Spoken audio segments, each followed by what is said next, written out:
એક ભાઈ નોકરી કરતો હતો, નોકરીમાંથી એના ભાઈબંધે એવું કીધું કે આ નોકરીમાં કેટલું હતું કે બધું કે સેલેરી નહીં મળે ને કે તું કે બીજું કામ કર. ઓલો કે બીજું કાંઈ મને આવડતું નથી કે મારે કરવું શું. એ કે તું કે શેર બજારનું ચાલુ કરી દે. તો ઓલા શેર બજારનો કોર્સ કર્યો ને બધું સેટિંગ કર્યું ને શરૂઆતમાં બધું પૈસાના આંત બધું નાખવાનું ચાલુ કર્યું ને આયલું ટૂંકમાં હાલી ગયું એનું. તે 4-6 મહિને ગયા ને તે બધું ગયું. વાહે જે ઘરના હતા નાખ્યા હતા એ પૂરું હાવ તે થઈ ગયો કંગાલ એકદમ. તો ભાઈ નીંદર ન આવતી એ લઈ આવ્યો લોટરીની ટિકિટ કે ભાઈ હવે કે આ લોટરી ઉપર ભરોસો કરવા દે કે લોટરી લાગે તો એ કે કરશું એમ. તો લોટરીની ટિકિટ લઈ આવ્યો ને રાતે હુઈ ગયો ને રાતે સપનું આવ્યું ને સપનામાં 45 લાખ લાગ્યા. તો પછી તો 45 લાખ લાગે, નવું ઘર લીધું, નવી ગાડી લીધી ને ગાડી હાંકવા હાટું એક ડ્રાઈવર લીધો ને ડ્રાઈવર ગાડીથી ગાડી હાંકતા શીખી ગયો.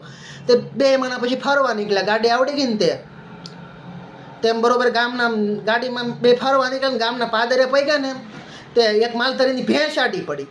તે ભેંસ આડી પડી તો હોય ઝાટકીને બ્રેક મારીને તે ખાટલાની ઈ કાઢી નાખી.